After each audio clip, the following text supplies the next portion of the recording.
New details this morning on the deadly mass shooting at a gay nightclub in Colorado. Video from a doorbell camera shows a previous encounter between the suspected gunman and police.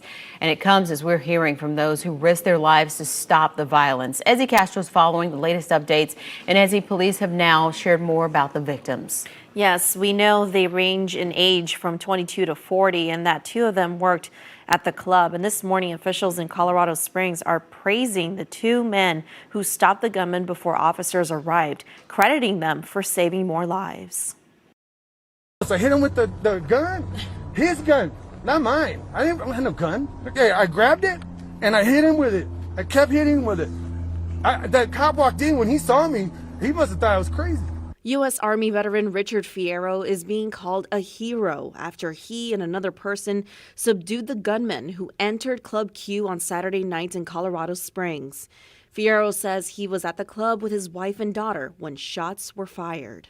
I grabbed him by the back of his little cheap-ass armor thing, and I pulled him down. The young man that was late, he was hiding there, had jumped up with me. I don't know if he helped pull him down or not. I have no idea. Investigators identifying the suspect as 22-year-old Anderson Lee Aldrich.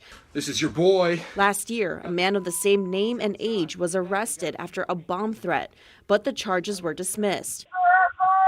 This doorbell video shows the man surrendering to police. Meantime, the community continues to mourn the 5 lives that were taken too soon as a memorial outside of the club continues to grow. I still feel bad that there's 5 people.